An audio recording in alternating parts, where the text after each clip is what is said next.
This look you often hear about, this look, a very special look that people have. I can also say that about my son. Our last look that we gave each other, that was a very special look. A lot of people also talk about this special look.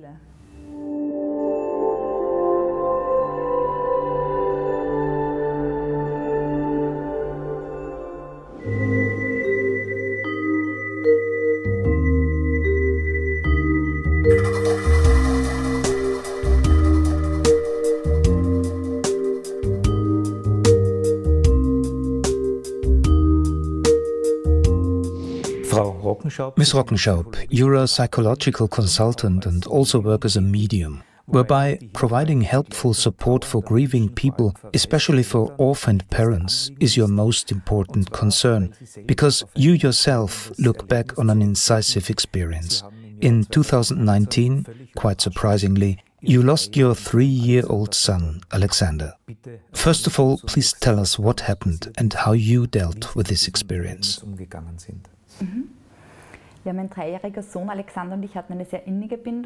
My 3-year-old son Alexander and I had a very close bond, and every day with him was a gift. Every evening I fell asleep very happily because I was looking forward to the next day with him. We were more than mother and son. He was also my little best friend, as I always said. And we were simply inseparable. In these 3 years, we were only separated for 2 nights, and that was when I was in the hospital. Otherwise, we were always together. And on the said evening, we also went to bed together. We always did that. Sometimes I would later go to my room. On that evening, I went to my room around 10 p.m.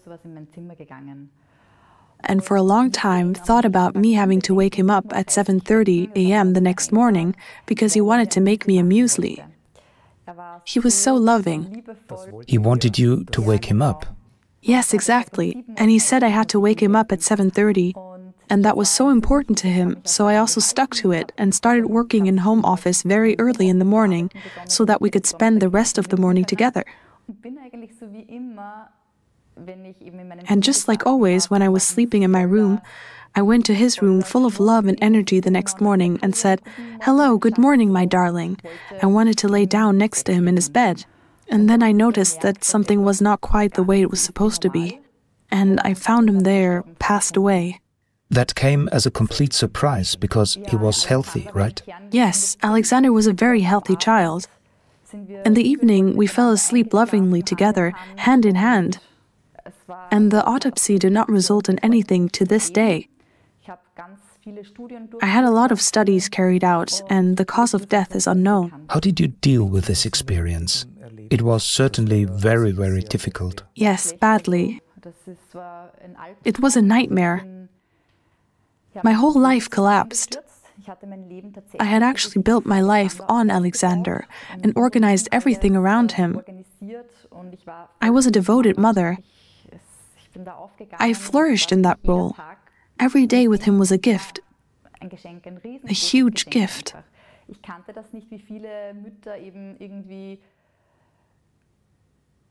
I did not know how many mothers complain that it gets too much for them or the like. I never had that with Alexander. I never had the need to do anything without him. We were a unit, and people often said, "Wow, what are you doing with him?" When we were at the playground, when the kids were running around, he and his friends would pass by, and he said, "Mom, I love you." Or he said, "Mom, you're as beautiful as a princess." He was just so sweet. You can't even put it into words. My question how you were doing after his death also aimed at your worldview. Were you a spiritually oriented person? Was a life after death or a possible life after death a subject you dealt with? It was not something I thought about at all. I was a very superficial person, I have to say. We had a wonderful, perfect life. We had just built a house. I had a great job. We were a happy family, also with Alexander's dad. Everything was really perfect. I had had no contact with death yet, and I had never thought about it. To be honest, I have to say, I even rejected it a bit. I made fun of spiritual people or esoteric people. I thought it was exaggerated and couldn't do anything about it. I just relied on numbers, data, facts. Everything I could see that was tangible was important to me. Everything else had no relevance in my life. And because of your worldview, you were convinced that it was all over. It's all over. But there was actually a thought. I will never forget this thought. I turned him on his side and saw that he had died. My first thought was, where are you now? It just shot through my head.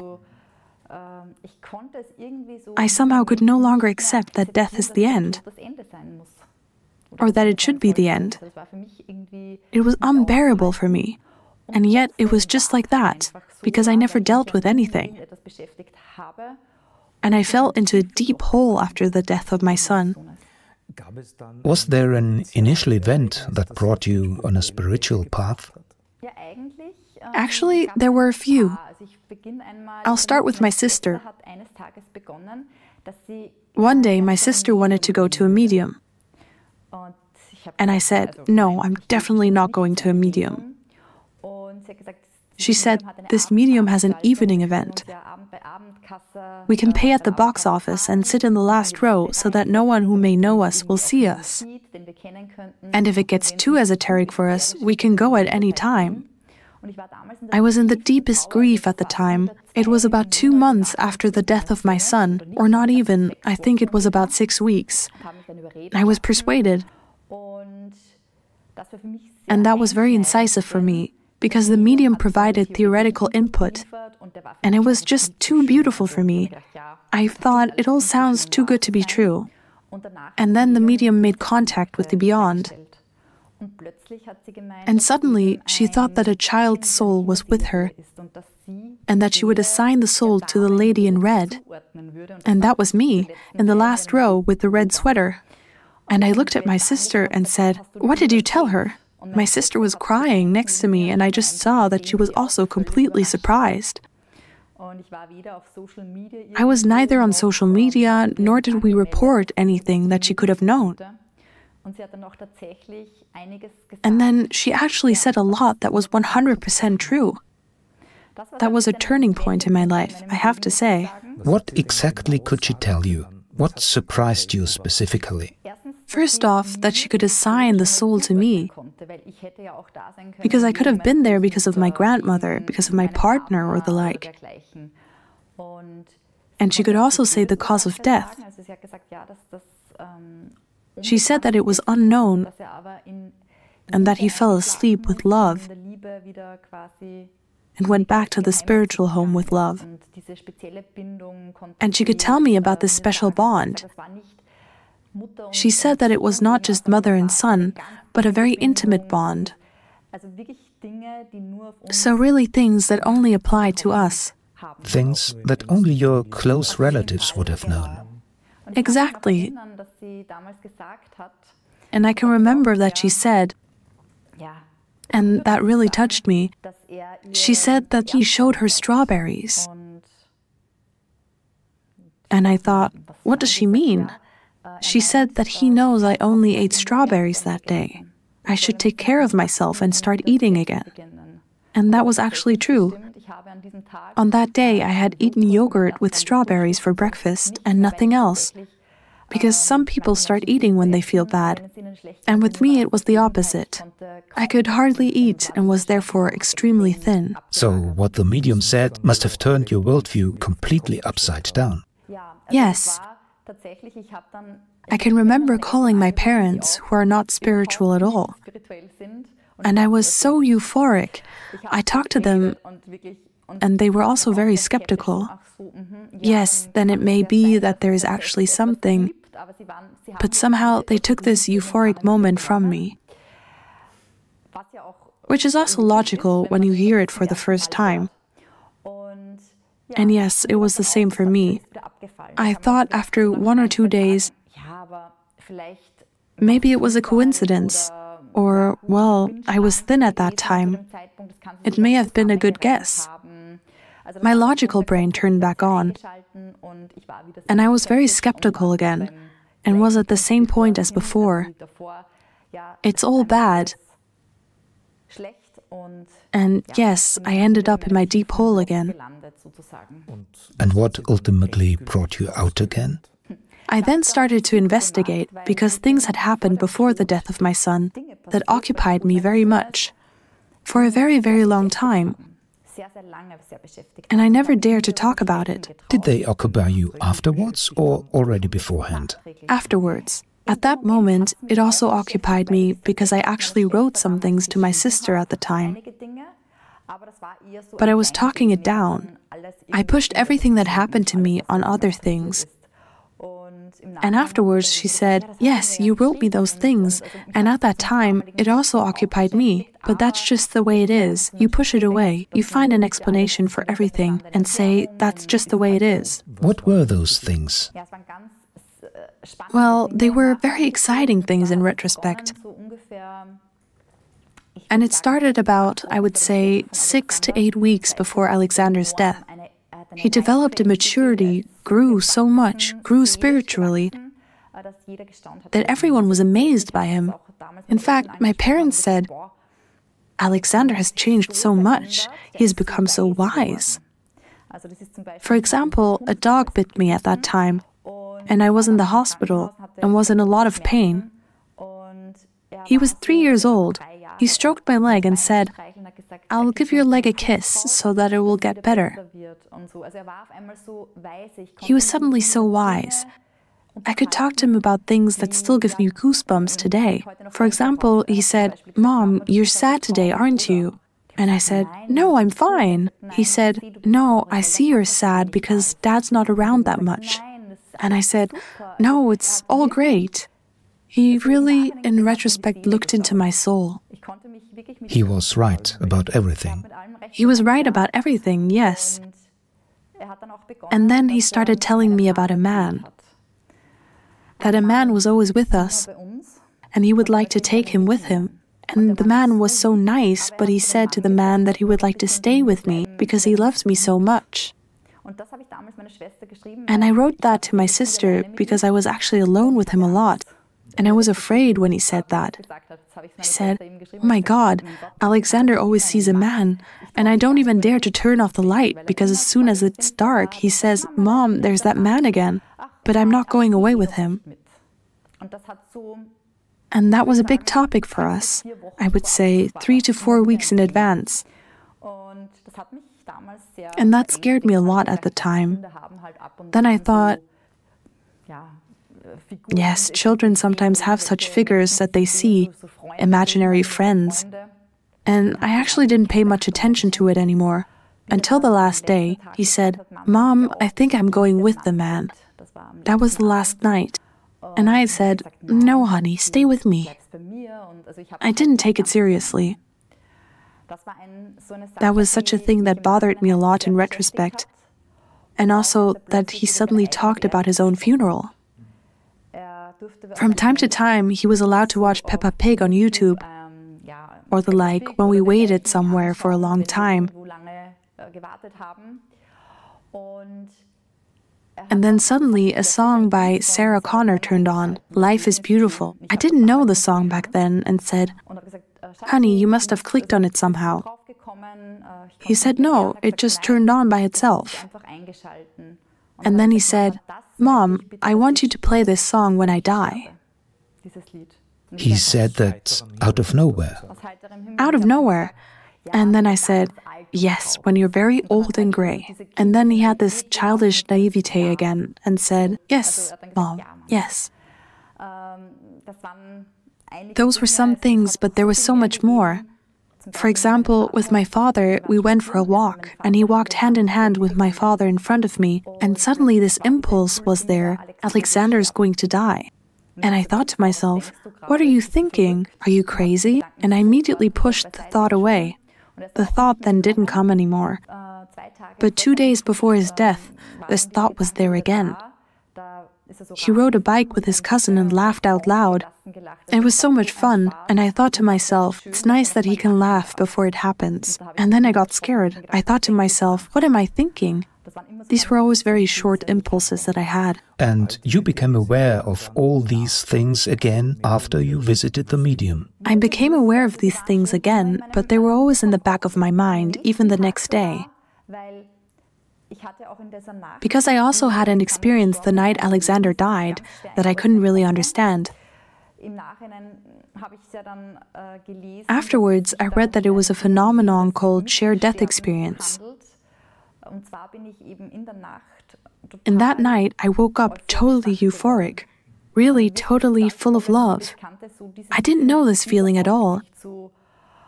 It was so beautiful. And I didn't have this feeling since then either. I woke up and was in a state of ecstasy, full of love. It was very bright in the room. It was so beautiful that I almost had to cry. And then I looked at the clock and thought, what did I dream of? Or am I awake? And that was, according to the autopsy, exactly the time of my son's death. Can you describe this experience in a little more detail? What did you feel? I woke up because I thought it was raining heavily. It was so loud in my ears, and I looked out of the window and it wasn't raining. I even woke up my partner and asked him, "Can you hear it too? It's raining." And he said, "Yes, I guess it's raining." And he turned around and went back to sleep. And I couldn't shake it because it wasn't raining. And then I lay down again. And for a few minutes, or I don't know, it must have been less than 10 minutes, I fell asleep again and woke up again. Again with this rain, with this loud rain, and these very bright colors in the room, and this feeling of love. I can't describe it if you haven't experienced it.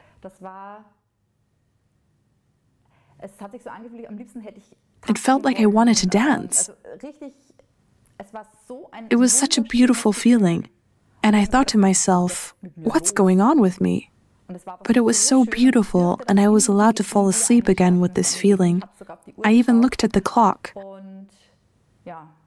Yes, it was very special. So very special that it still doesn't seem like a dream to you. No, because I was awake. I was awake and actually felt this feeling. I never had this feeling in my life, and I haven't had it since. I can only partially feel it when I remember this moment. And all these experiences together were then strong enough to guide you on a spiritual path? Or was there another special event? There was something else. I had a one-on-one meeting with a medium. I had wished this to be my birthday present from my parents. And I was impressed by the meeting, I have to say. And yet I thought to myself, there must be some trick behind it. I can't believe it. And I thought to myself, it's like with magicians. There's something that we don't see at first glance, but there must be some trick how the woman gets information from someone. And then I decided to start an apprenticeship with this woman, with the intention that I finally find out what the tricks are, and then go public with it. Because I found it an insolence to make money with something like that. I was disappointed, angry. I didn't want to accept that there could actually be some truth to it.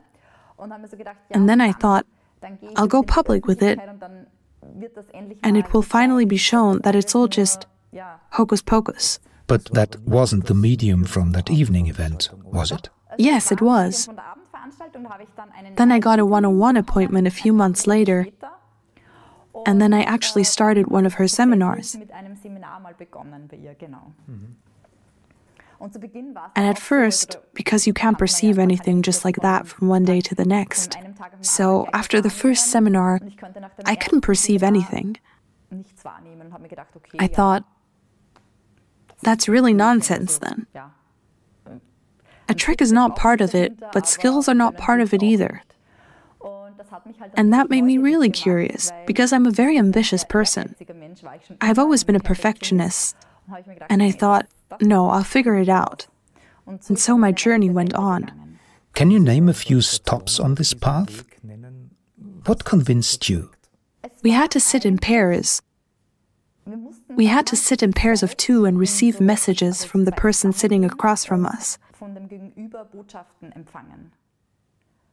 And I didn't know this woman. And suddenly, I said so much. It came out of me, and the woman cried. She was also doing the training and said everything was exactly right. And then I thought, strange. That can't be.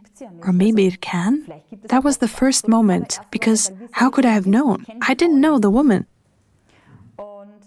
And that became more and more and more and more. And I took more and more courses and seminars.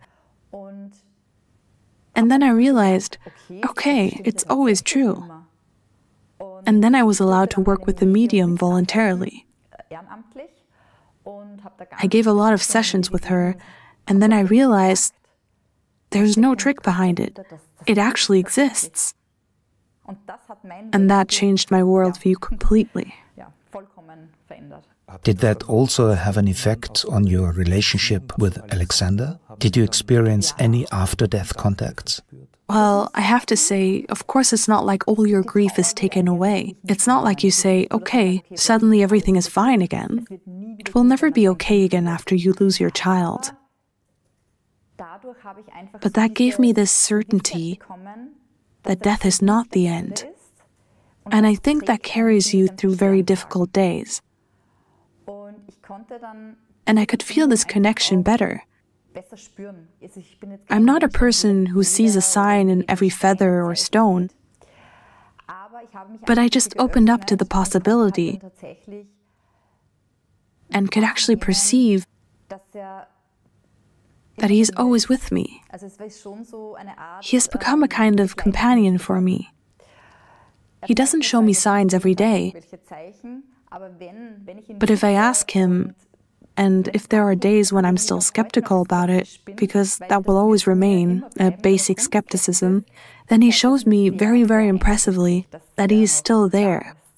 How did he show you? He showed it to me when I was a little scared because of my little miracle baby after Alexander. I talked to a friend over the phone and said, I'm just afraid that something could happen again. And then, for example, the blinds went up and down while I was talking. It wasn't a technical defect. I checked everything. And for me, it's not that hard to believe again. But the father of my little miracle baby is extremely skeptical. He doesn't reject it, but he's not very euphoric when I talk about it. One evening, I asked Alexander to take care of his brother. How old is he now? He is now 3 years and 3 months old. And 2 weeks ago, we had a very special night. In this night, he was allowed to get older than Alexander was allowed to get. The days before were very exhausting for me emotionally, because you just hope that you never have to experience something so bad again. But there were also some coincidences. Alexander had a fever before his death. That was the Tuesday before. And my miracle baby also had a fever the Tuesday before. And I was very nervous. I tried to trust, but I realized that I was at my limit. And it was from Thursday to Friday, the night when my miracle baby was allowed to get older. And we decided that I wouldn't sleep with him because I was a bit restless, and I didn't want to affect him with my fear. You and your partner decided that? Exactly. And instead, my partner slept with him. I made myself comfortable and asked Alexander to take care of his brother, and that I wouldn't be able to do it again if I had to suffer such a severe loss. But I actually fell asleep very well and woke up the next morning. I think I slept through the night because it was very restful. And my partner said something to me. a bit briskly.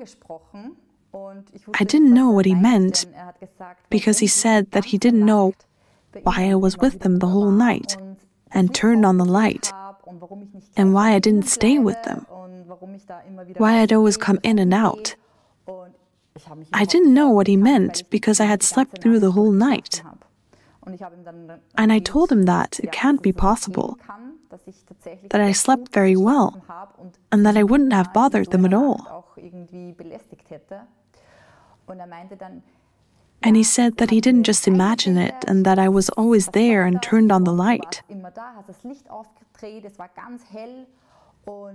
He was so tired, and whenever he opened his eyes, I was gone. I was shocked and said, "Trust me, I wasn't with you."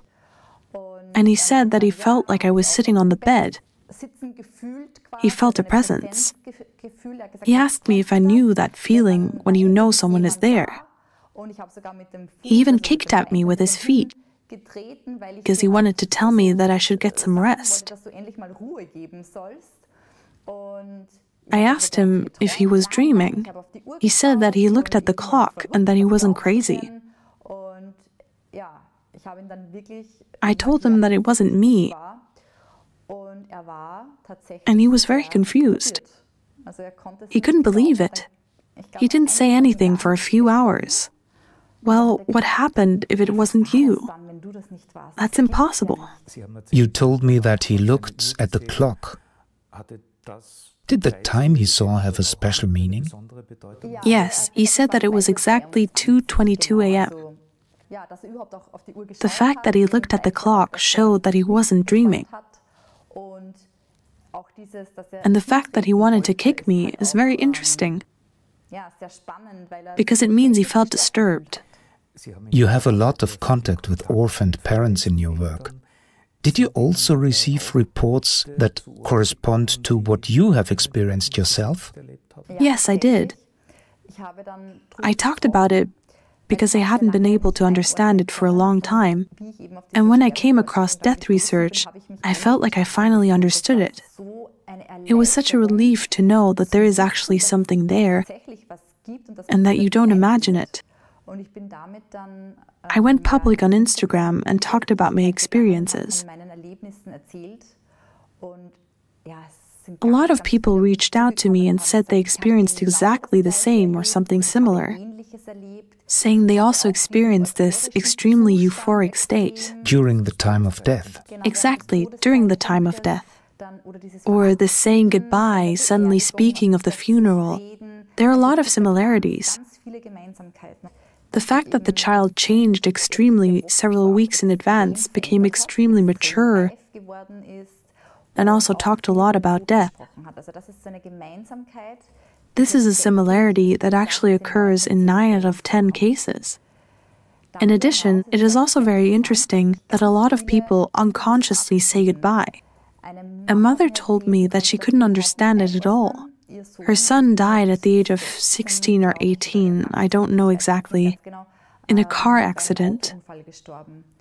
He said goodbye to all of his friends the evening before, to every single one of them. He hugged them, thanked them for the great friendship. It was not common for them to say goodbye like that. Even the friends were occupied by this afterwards. She could never understand it. She said it was something very conspicuous, because they really talked about it. She said it was incredible. He hugged every single one of them. This look you often hear about. This look, very special look that people have. I can also say that about my son. Our last look that we gave each other, that was a very special look. A lot of people also talk about this special look. All in all, what is your worldview? Is there something like a soul's plan? Yes. Where the time of death is also fixed? Yes. Is there a certain task in life? Yes, definitely. My worldview has changed fundamentally. I am now 100% sure that death is not the end. That every life has a deeper meaning, and that every person and every child never leaves the earth before his or her time. There is no too early. Exactly. From a human point of view, this is of course a total contradiction.